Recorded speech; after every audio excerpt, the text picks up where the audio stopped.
ஆல்டோவை ஏன் எல்லாரும் Lord Alto அப்படின்னு சொல்றாங்க அப்படின்னு தெரிஞ்சுக்கணும்னா, நீங்க கண்டிப்பா இந்த பழைய மாடல் ஆல்டோ ஓட்டி பார்க்கணும். இந்த வண்டி வந்து எந்த இயர்ன்றதை நான் போடுறேன். இந்த இயர் அந்த பழைய மாடல் ஆல்டோவை நீங்க கண்டிப்பா ஓட்டி பார்த்தே ஆகணும். எதுக்கு அவங்க லார்ட் ஆல்டோ சொல்றாங்க அப்படின்ட்டு. இன்னைக்கு தான் நான் ஃபர்ஸ்ட் டைம் இதை ஓட்டுறேன். இதுக்கு முன்னாடி நான் ஓட்டியிருக்கேன், பட் ஆனால் அப்போ எனக்கு அவ்வளோ ஞாபகம் இல்லை எப்படி இருந்துச்சுன்னு. பட் இப்போதான் நான் முழுசாக எக்ஸ்பீரியன்ஸ் பண்ணி ஓட்டுறேன்.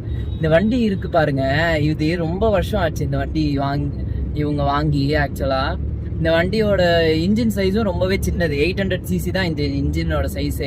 இன்னொன்று பவர் அண்ட் டார்க் ஃபிகர்ஸுமே பேப்பர் வைஸ் பார்த்தாவே கம்மியாக தான் இருக்கும் ஆக்சுவலாக. ஆனால் அந்த பேப்பர் வைஸ் எல்லாத்தையுமே விட்டுட்டு, பேப்பரில் இருக்கிறத விட்டுட்டு பார்த்தீங்கன்னா, நீங்கள் ரியல் எக்ஸ்பீரியன்ஸ் பார்த்தீங்கன்னா, இந்த வண்டியோட புல் வந்து அதுக்குன்னு அபாரமாக இருக்குன்னு நான் சொல்லலை. இத்தனை வருஷம் ஆன வண்டிக்கு இந்த புல் வந்து உண்மையிலே எனக்கு வியக்கத்தக்கதாக இருக்குது. ஏன்னா நான் வந்து இந்த ட்ரைபர்னு ஒரு வண்டி ஓட்டினேன், அது வேற கதை, அதை அப்புறம் சொல்கிறேன். ஸோ அது எனக்கு சுத்தமாக பிடிக்கல. அந்த வண்டி சுத்தமாக ஒரு புல் இல்லை, எதுவுமே ஒரு கனெக்ட் இல்லை, எதுவுமே இல்லை. இந்த ஆல்டோ வந்து பல வருஷம் முன்னாடி வாங்கின ஆல்டோ, சின்ன வண்டி இது ஆக்சுவலாக. சிட்டிக்குள்ளே டிராஃபிக்கில் ஆகட்டும், எங்கே பார்த்தாலும் பூந்து போக முடியுது. இன்னொன்று ரொம்பவே ஈஸியாக இருக்குது ஓட்டுறது. ஸோ அந்த அளவுக்கு இந்த ஆல்டோ வந்து பவர், அந்த அளவுக்கு பவர் இருக்குது.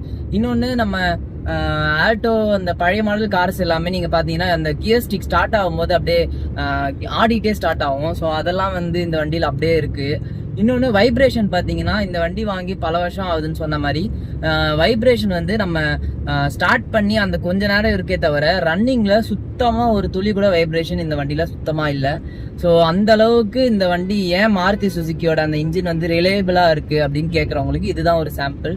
இந்த வண்டி வந்து இத்தனை வருஷம் ஆகியும் இந்த அளவுக்கு இருக்குது அப்படின்னா கண்டிப்பாக ரிலையபிலிட்டி அப்புறம் டியூரபிலிட்டி தான் காரணம்.